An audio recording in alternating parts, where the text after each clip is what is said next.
I was gonna take a break, but I'm gonna go straight into making something else. I'm gonna take this piece that's nasty Texas heat treat and see if I can make something out of it. It's not quite rock to point, but it's like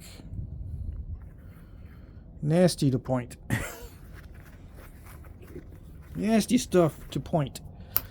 I was chipping on it earlier just to see how deep that crazing goes into the mass of the rock there. It goes in pretty deep, so I may not be able to get anything. And there's issues. There's crackiola pudding in there.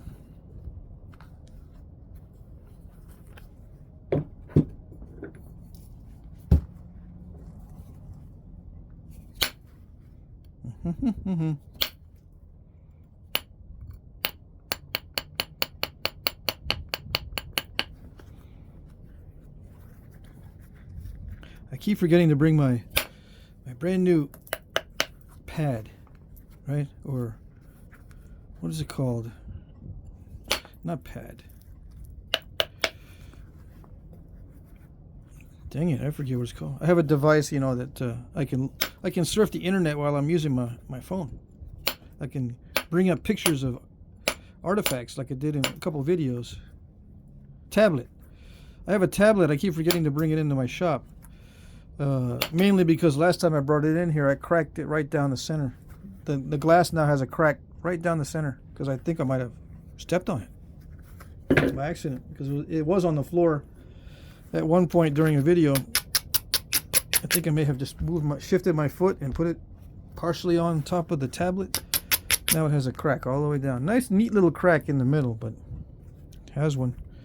So I said, nah, I'm not gonna bring it into my shop. But then I can't surf the internet and show you the latest archaeology news or whatever,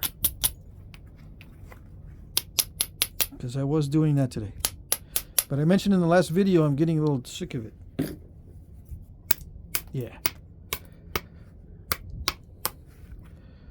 Yes, I mentioned that in the last video. I'm not so enthused about it anymore.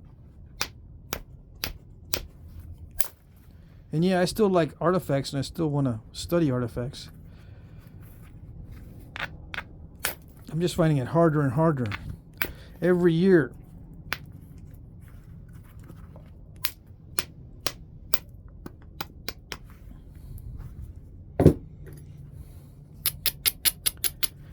Let's see. Harder, not necessarily harder in finding the research, but just harder in tolerating it. Tolerating all the silliness.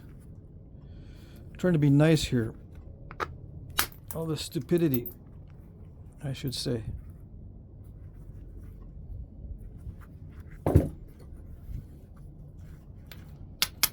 Anyway, getting myself all depressed and stuff. Getting myself all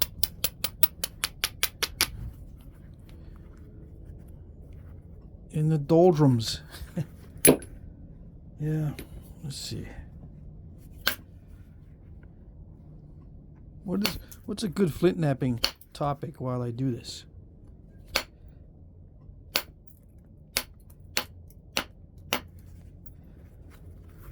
You guys remember the secret of the Eden? No?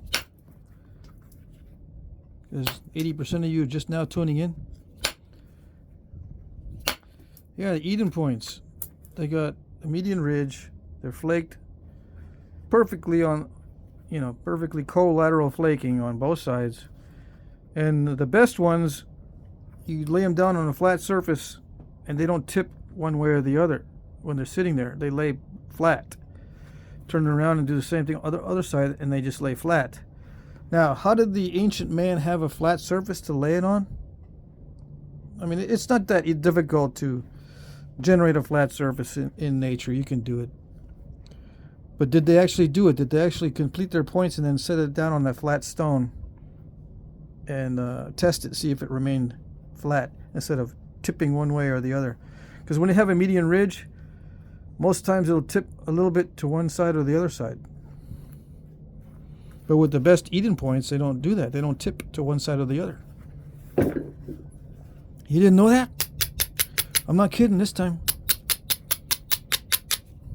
I might be kidding about other stuff, like the ADD stuff. I've never been diagnosed with ADD. I'm just self-diagnosing, and I kid around, right? I might not have it, but you know, I never know. I got some symptoms of it. Oh yes. But in this case, I'm talking about the eat-in points and the that amazing thing that happens when you test out that theory. Yeah. Sure enough. They're made so well that they balance. Perfectly balanced. I'm sure it's not 100% perfect. If you measure it with a very precise scientific device, they're not perfect, but they look almost perfect in terms of their balance. So now you know the secret of the Eden, and I've tried to match it. I've tried to do that. I can come kind of close. My collateral flaking usually is pretty bad, but I can get it to sit flat. I can remove flakes here and there and check out that median ridge, and then set it down and get it to where it'll lay flat. But I got to keep checking it and napping and check it and nap it, check. It's a pain. I bet you they were doing it without even thinking about it. And I bet you their brains were a little bit healthier than what we have now. Yeah. Because the ones that didn't have healthy brains would die. You know, you couldn't set a trap, you couldn't go hunting, you couldn't do a lot of things that require... I mean, you couldn't do things that are all required for your survival back in the day.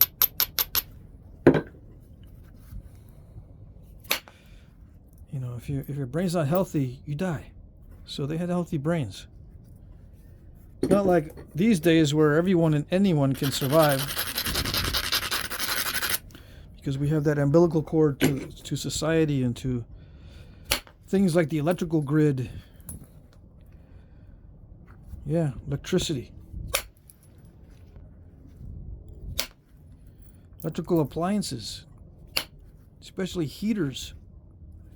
You don't realize how valuable a heater is until you spend time in the winter by yourself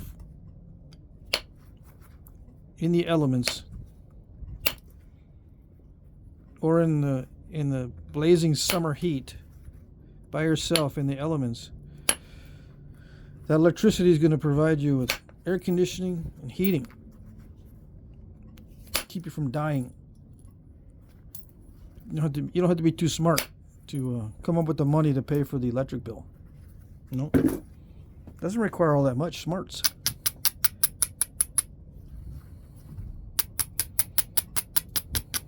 It saves your life. And then you go, why can't I fleet nap? Why can't I make fossums? You know, I say to myself, why can't I make a fossum? Why is this so difficult? I think it's because my ancestors didn't have to survive. My recent ancestors didn't have to have very powerful brains in order to survive. No. Go to work, buy a house, flip the switch. That's my tracking. You're gonna say, what? You know, you've seen Ice Age, the animated movie. Ice Age. Sid the Sloth. This is a reference to Sid the Sloth. When it comes to finding food and tracking.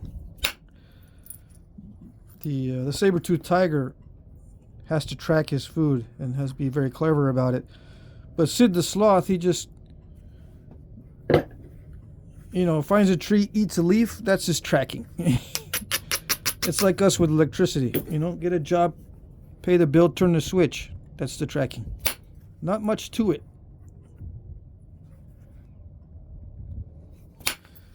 I don't know the dialogue of that full scene, but I think you get the idea.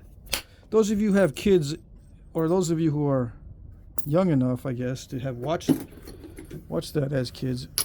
You know what I'm talking about. Sid the Sloth is an awesome character. Oh yeah.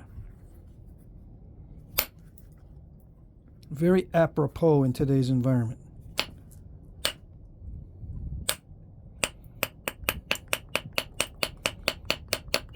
Lord of the Flame.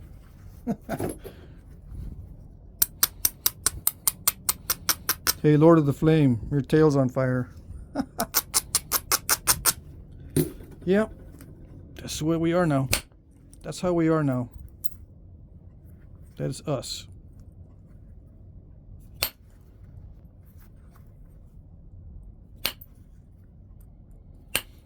Yeah, Sid learns how to rub sticks together and make a fire or something like that.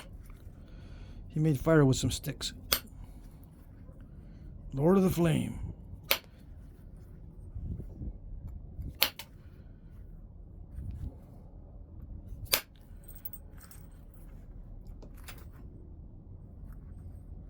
Anyway, when you get to the point where you're testing out how we are living, I mean, let's see, how we were living back in the past with no electricity, no money, no books, no internet, depending basically on our parents to teach us everything we need to know. It's a whole different ballgame. Yeah. The parents actually have to have a good, healthy mind into their old age in order to teach the kids. I say old age, a lot of them didn't live very long, right? But I think life expectancy was very similar, as long as you survive childhood, very similar to what we have now. But the survival of the brain is totally different now than it used to be. These days we have slow toxins acting on the brain, and it's been going on for a while.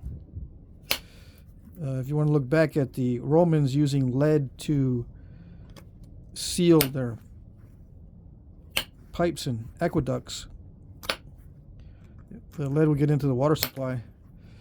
Not to mention the lead that they would use to make casks, C-A-S-K-S, casks for wine storage, or was that Middle Ages? I don't know. Anyway, lead was used for a long time for containers and for piping and stuff, and for rainwater collection before we knew it was toxic. And same thing's happening nowadays with other chemicals. We know about lead, yeah, but there's other chemicals that either purposely or not purposely we're not being informed of, that are slowly deteriorating our brains. So we're still not sharp. And I probably was exposed to toxic chemicals, and I'm also exposing myself to aluminum. It might be getting into my brain. Yeah. Might be affecting my hand-eye coordination and all that kind of stuff. Yeah. I don't doubt it. But I mean, there are ways I can make Folsoms. I could cheat and use jigs. I'm trying to figure out a way to do it without a lot of equipment and without a lot of time involved in learning.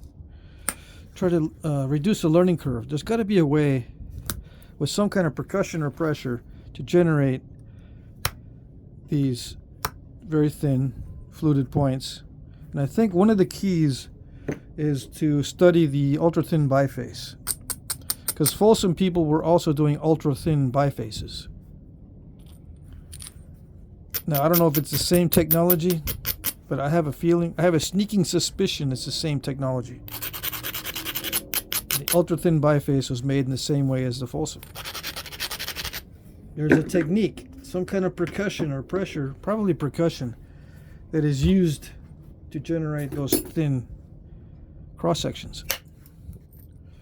I think Indirect percussion can go a long way to making those, right? But I haven't found a way to use indirect percussion without snapping most of my attempts. I have made fulsomes, but the fulsomes that survive don't look that great. They look too thick. Yeah.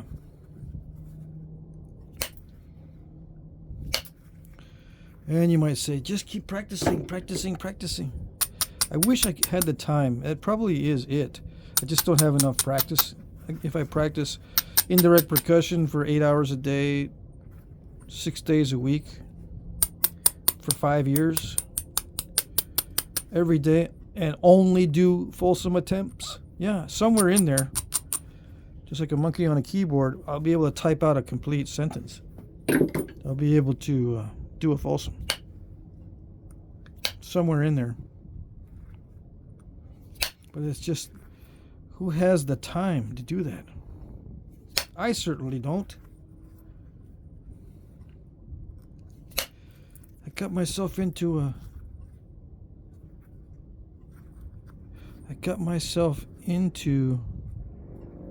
a conundrum.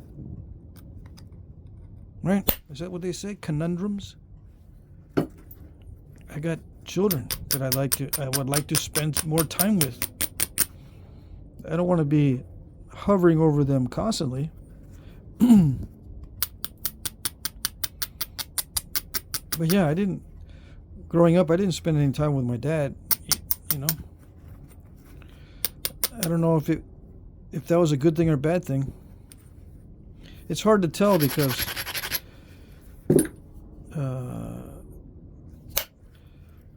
the man of the house or the father can really stress out the kids just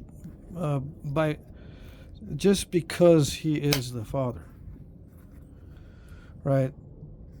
The figure of authority, or just in general, if you have your father critical of you, it puts a lot of stress on you. You can't badger your kids. You can't stress them out too much. It really does affect them. And I noticed, I'll think that maybe I'm not that hard on my son, and I find out later that yeah, it really hurt. That certain criticism of a certain thing. I thought, it's not that bad. It's constructive criticism, but he may have taken it to heart really strongly, and it really affected him, and he'll never forget it. And I remember one episode, it was just something he was trying to explain to me. He just couldn't explain it right, and I thought he was saying something else. And he says, no, that's not what I'm saying. And I said, well, okay, just do this, this, and this. I'll be back to check on you. And if you're not doing it,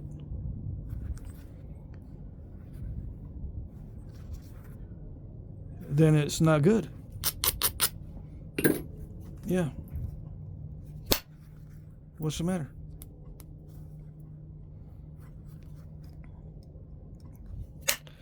Turns out I had a complete misunderstanding of what he was trying to do. And I didn't think I was that hard on him. Because I've had people hard on me when I couldn't do something, and it sounded like I was trying to make an excuse. And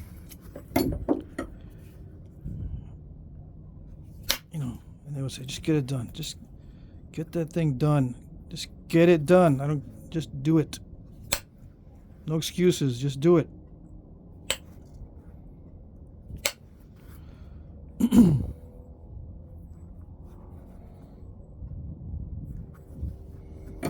Sometimes the things you think are not going to be that stressful end up being something that the children will think about for the rest of their lives. So where was I going with that? I didn't spend much time with my dad at all when I was little because he wasn't around. And I was saying I don't know if it's a good thing or a bad thing, because I don't know if my dad would have stressed me out or not. We were both in the military. He was in the Air Force. I was in the Army National Guard. The way that we were taught under stress. Because during that, using that doctrine, if you're stressed while you're learning something, that thing you're learning will stick. Which is true. You can get things drilled into your head under stress. But you also remember the stress, and you also react to the stress. And when you're a child, it can actually affect your brain structure if you're stressed a lot. And you end up, as an adult, incapable of dealing with stress in a proper way. Because as a child, you have these defense mechanisms. You tend to tune things out, and your brain can actually stay that way. And on and on and on. I'm not an expert in psychology, but I have studied it, because when you're a parent, you need to know how your actions are affecting your children. And I think they used to be a little more conscious of that back in the day, because they had to teach their children everything. That's where I'm going with that too. I went off on a little tangent, but the moral of the story is their brains were probably a lot sharper back in the day. And probably a lot more adapted to dealing with stress. Because the ones that couldn't deal with stress, they died. Yeah.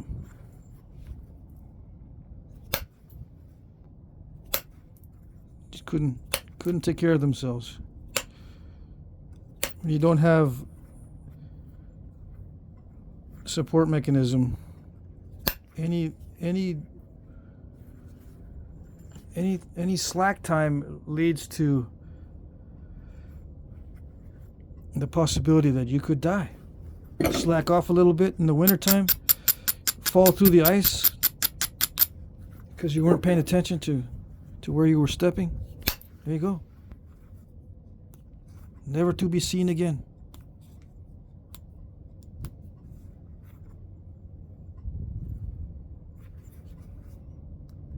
That kind of thing.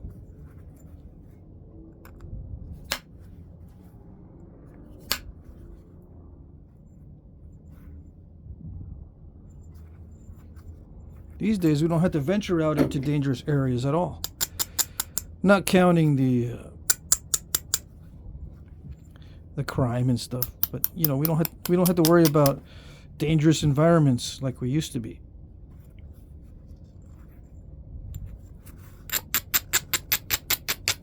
It's getting to the point where we're starting to have to worry about dangerous environments, dangerous urban environments. It's stupid, but yeah.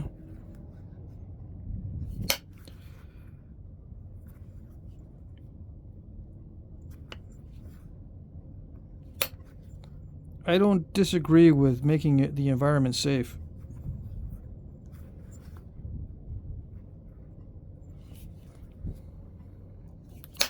Especially for children.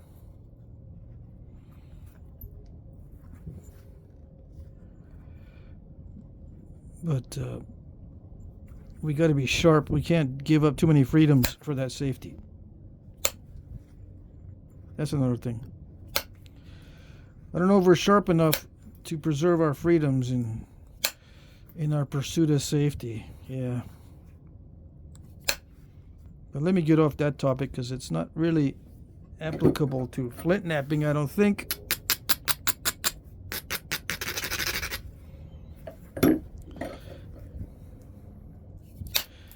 Well, stone blades are not safe, you might say. This is not safe.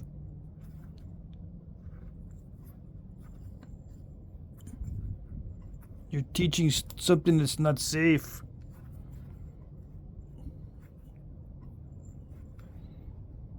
Mm-hmm.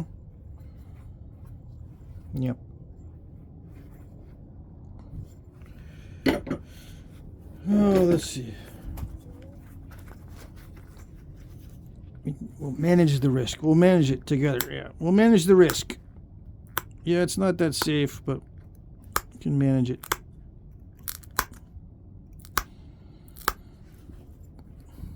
I would hate to give up my freedom to do this kind of thing.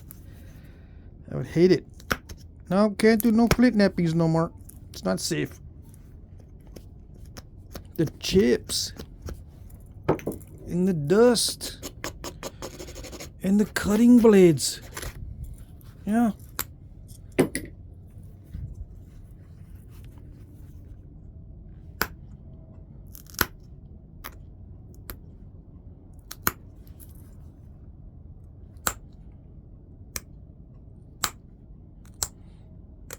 And someone might ask, what are you going to do with that stuff you're making? You're making knives? You're making arrows? What are you going to do with them?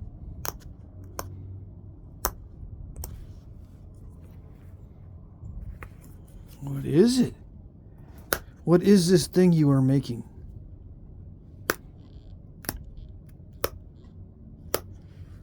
For what purpose? Yeah, it's gonna probably come down to that. If we're not careful, we'll lose the ability to do stuff like this.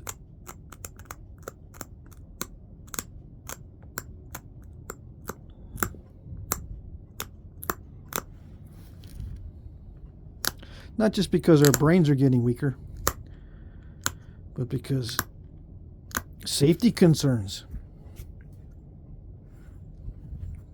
Yeah.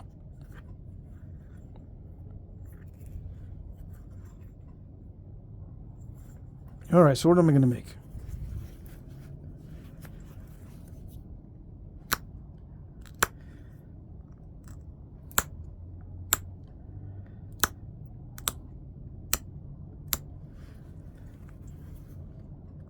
I don't know yet.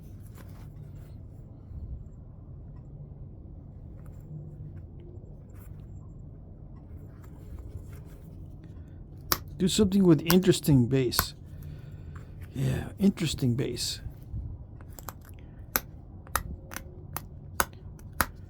I'm just trying to make it as perfect as possible.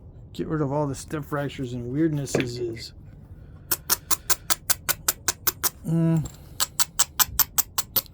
Just making it pretty is kind of boring.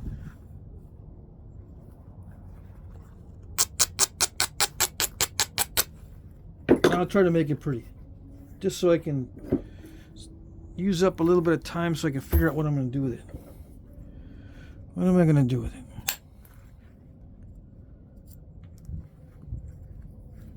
Other than try to do damage control. That flake would have done it. It should have done it. It should have went right in front there, but no.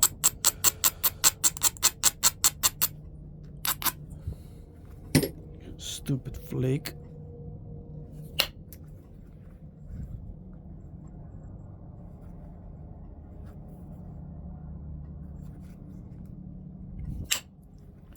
Make me take risks.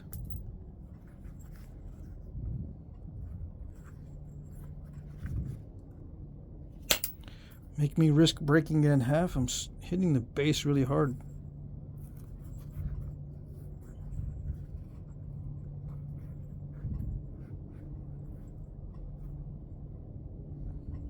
How thin can I go? Yeah, that's one challenge I don't like.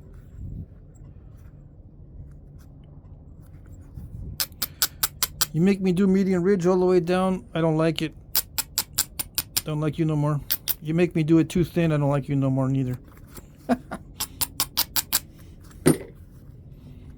Go thinner, dude. I don't like you no more. But you can do it. Do it. Do it. I don't do stuff for people I don't like.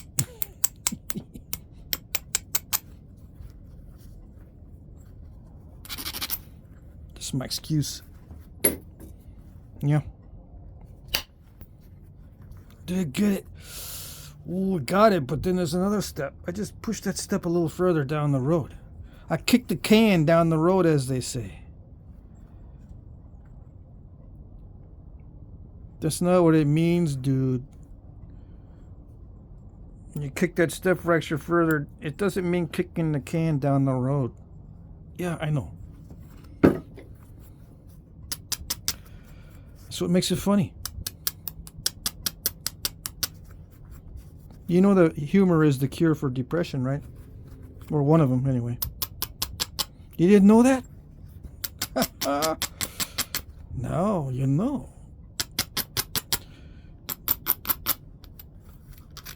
And not the mocking humor where you're, I mock you. I've mentioned this before in other videos. Mocking humor is not real humor. Yeah, you can mock a little bit, you know, you can talk smack and you can do that kind of, but what I mean is mocking with intent to be malicious, to cause pain. Laughing at someone else's pain because you're humiliating them. That's not real humor. There's some people that laugh their heads off at that stuff. That's not real humor. That's not what I'm talking about. That's not going to help you with your depression. That mocking humor is not going to help you with your depression. Although you think it might. Some people, it's not going to. No. It's got to be actual humor. I know that not all people are going to be able to do that because they say 30% of the population in general do not really have a sense of humor. 30%.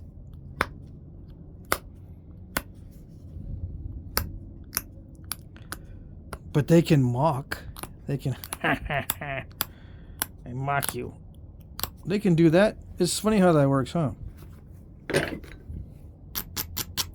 I see it all the time on the internet.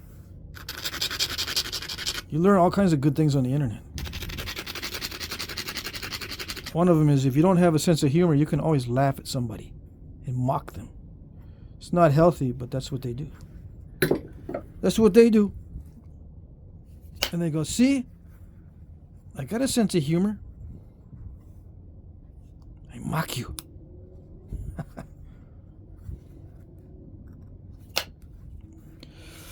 What am I doing? I'm going too thin. You made me go too thin.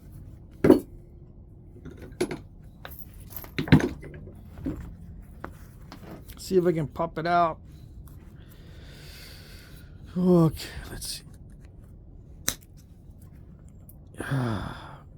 Got it, and it did travel a little bit, and it did want to try to get the end of that. Did it get it? Yeah.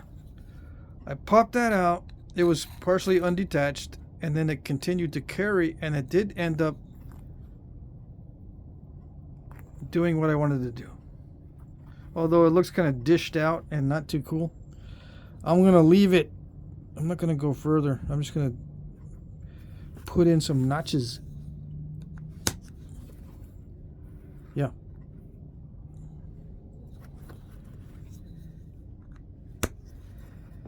Yeah. It needs some notches. I feel like doing another Mallory.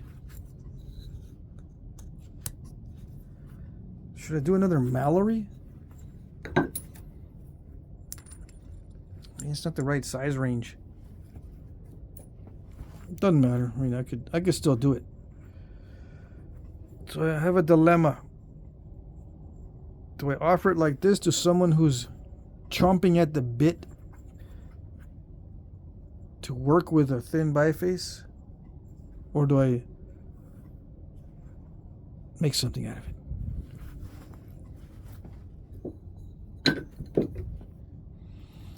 I'll just do some pressure flaking and see what my mind can come up with. I'll mow over it. Mull. I'll do some mulling.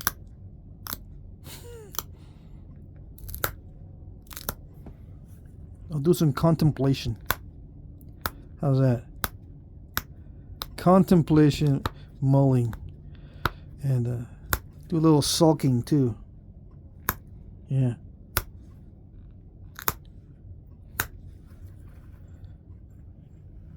Nothing gets the blood boiling like a little sulking.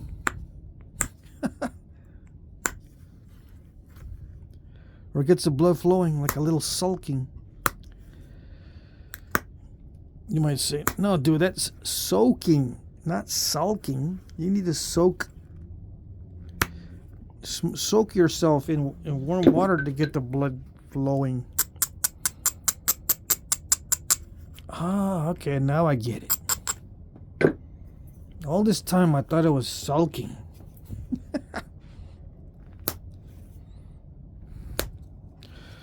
Some people tune into the channel and they leave a comment. What the heck's going on here? What the heck? It's just Flintknapping, dude. Don't worry about it. Go away so I can mock you.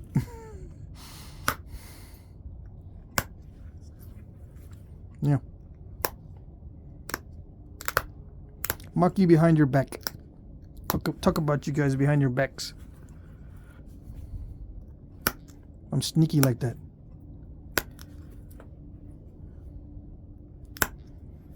Yeah.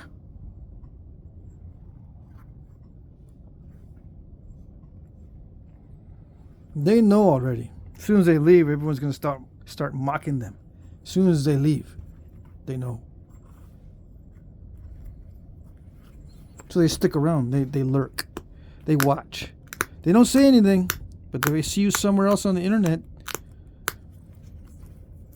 they'll come out of the woodwork and they'll bug you. Oh, yeah. How do I know? I don't know.